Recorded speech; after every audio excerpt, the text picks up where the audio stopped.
उत्तर प्रदेश की एक जालसाज महिला ने मध्य प्रदेश पुलिस के एक सूबेदार को किस तरह जाल में फंसाया, ऐसा उदाहरण मिलना मुश्किल है, क्योंकि मध्य प्रदेश के तमाम वरिष्ठ अधिकारी भी इस महिला की बातों में आ गए और अपने ही सूबेदार के खिलाफ किस तरह उन्होंने बलात्कार का प्रकरण दर्ज किया। ये जो पूरा मामला सामने अब उजागर हुआ है तो बहुत चौंकाने वाली जानकारियां हैं। नमस्कार, मैं हूं रविंद्र जैन और आप देखना शुरू कर चुके हैं सबकी खबर।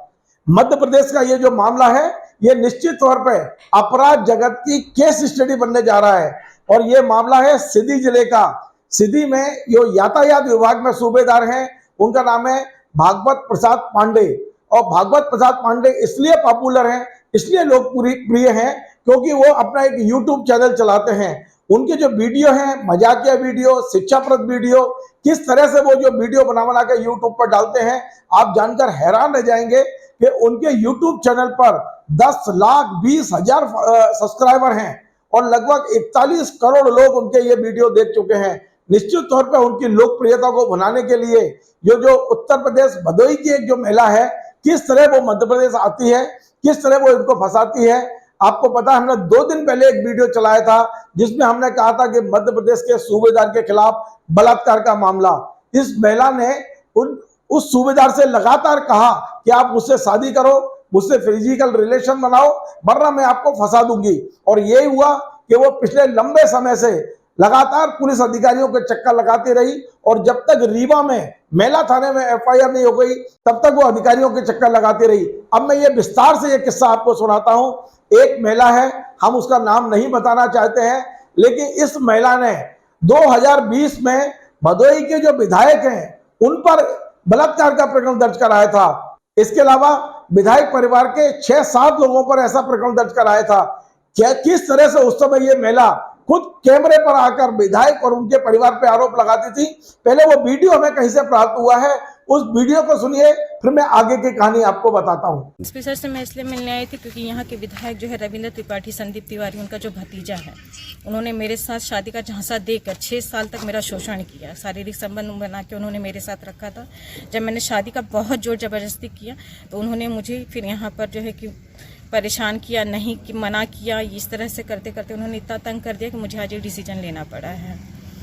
और जो चूँकि मेरी शादी 1998 में ही हो गई थी, तो मेरे पति की मृत्यु 2007 में हो गई थी। उसके दरमियान में 7 साल तक अपने ससुराल में ही रही, पति की मृत्यु के बाद भी। लेकिन मृत्यु के बाद फिर जब मैं एक बार बॉम्बे अपने मायके जा रही थी पगफेरे के लिए, उसी दरमियान संदीप तिवारी से मेरी मुलाकात ट्रेन में हुई। मेरे सामने की बर्थ पर वो भी बैठे थे। बातों बातों में उन्होंने अपना नंबर दिया, मुझसे बातचीत की और उसी दरमियान उन्होंने मुझे बताया कि मैं अनमैरिड हूँ और मैं बॉम्बे में कंस्ट्रक्शन का बिजनेस करता हूँ अपने चाचा चाची के साथ। तो हमारा इसी तरह सिलसिला बातों का चलता रहा। फिर उन्होंने मुझे प्रपोज़ किया, शादी का प्रस्ताव भी रखा मुझे कि मैं आपसे शादी करना चाहता हूँ। तो मैंने कहा ठीक है, अच्छा। 2 साल इसी तरह बातचीत चलती रही और उसके बाद फिर मैं वहाँ से यहाँ आई बनारस अपने ससुराल।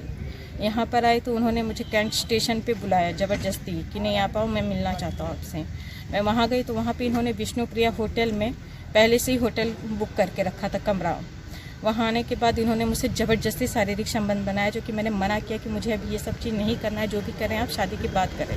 लेकिन उन्होंने नहीं माना, मुझे जोर ज़बरदस्ती किया। मैं बहुत रोती रही, चिल्लाती रही, लेकिन माने नहीं वो। इसी तरह फिर हमारा सिलसिला चलता रहा। फिर वो बॉम्बे चले गए, मैं भी चली आई बॉम्बे। वहाँ आने के बाद फिर सहारा होटल में हमारा फिर से फिजिकल रिलेशन इसी तरह बनता रहा। 2017 में विधानसभा चुनाव जब चल रहा था, उसी दरमियान फिर मुझे संदीप अपने साथ लेकर यहाँ आए भदोही और उन्होंने ग्लोरी होटल में स्टे किया। वहाँ पर मैं कम से कम 30 दिन थी। जैसे 5 दिन रहना, फिर वापस बनारस आना, ये इसी तरह सिलसिला 30 दिन करा।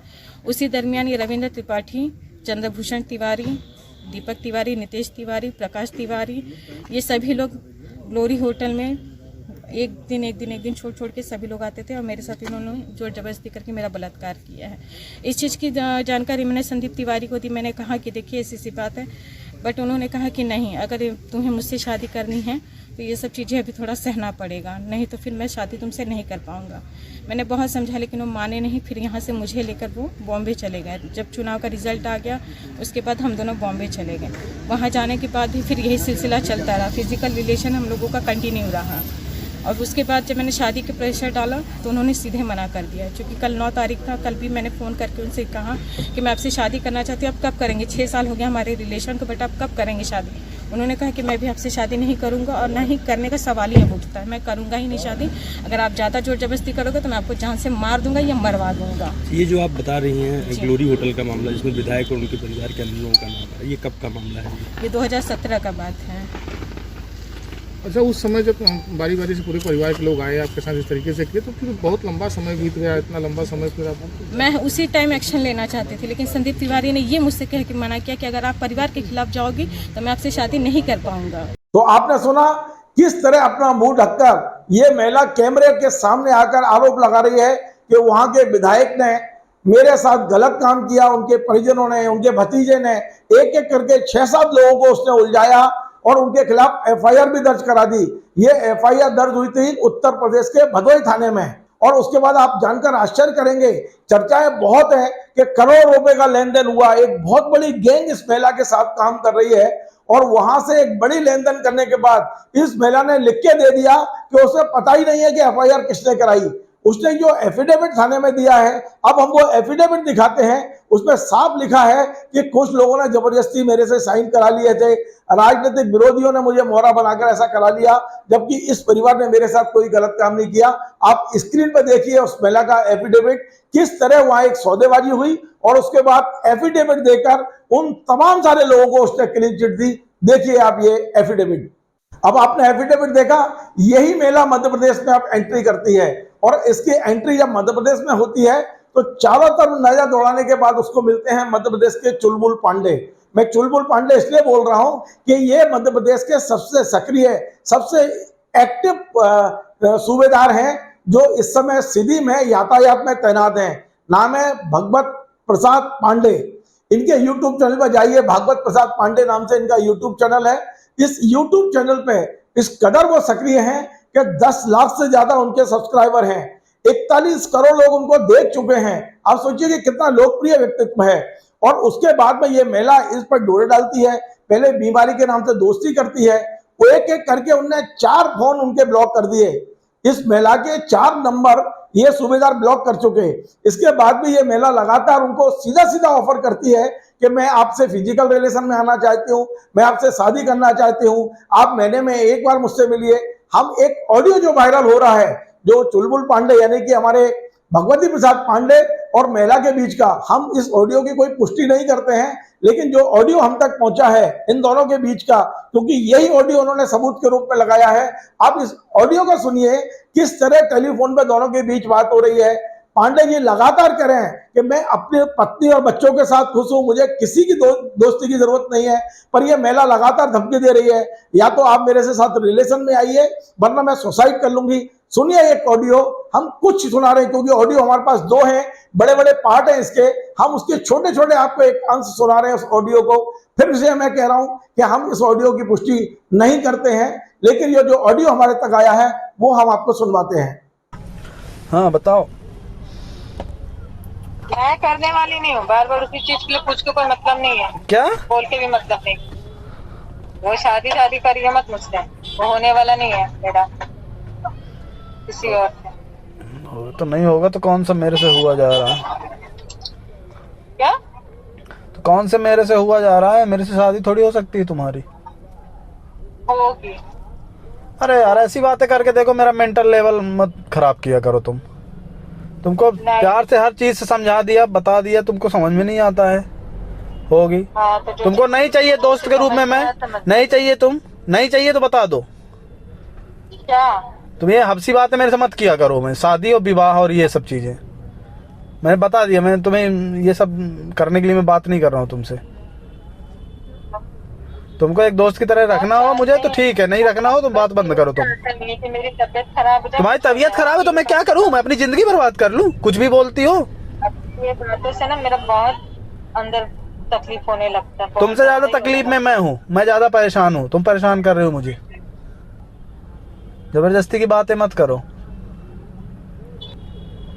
जिस दिन मेरा फोन नहीं आया ना तो उस दिन समझ लीजिएगा। कहाँ समझ लीजिएगा? समझ लीजिएगा, फालतू की बातें करती रहती हो। वही बोली, जब मना करता है ना कि कोई कदम मत उठाना, तो बस उसी दिन समझ लो, जिस दिन मेरा दिन भर में फोन नहीं आया, उस दिन मेरी जिंदगी का आखिरी दिन होगा जिस दिन आपको फोन नहीं आएगा। ये सब फालतू की बातें तुम फालतू की बातें मत किया करो मेरे से। मैं बता रहा हूँ तुमको, 100 बार समझा दिया मैंने ढंग से। तुमको दिक्कत क्या है यार? मेरी खुशी में तुम्हारी खुशी नहीं है क्या? प्यार करती हूँ, प्यार मेरा करती भी हूँ। 10 लेवल खत्म ही हो रहा बर्दाश्त करने का। बर्दाश्त करने का क्योंकि मैं भी 6 महीने समझा के मैं भी दिन रात मरी जा रही हूँ। अरे तुम्हारे समझाने से क्या होता है भाई? मुझे नहीं है प्यार, मुझे नहीं करनी शादी। तुम्हारे समझाने से क्या? तुम्हारी प्यार है, तुम जानो तुम्हारी प्रॉब्लम है ये। ऐसे थोड़ी होता है दुनिया में, जब 2 लोग राजी होते हैं तब ना होती हैं चीजें। मुझे नहीं चाहिए, मेरा परिवार है, फैमिली है, सब चीजें हैं मेरी। बोलो। अगर मैं फिजिकल हो जाऊंगी तो? मतलब? हेलो। हाँ बोलो, अब बोलो, मैं किनारे आ जाऊँ। क्या? अगर मैं आपके साथ फिजिकल हो जाऊं तब? भैया मेरे, जब मैं होऊंगा फिजिकल तब ना तुम होगी। मेरी मर्जी के बिना कैसे हो जाओगी तुम?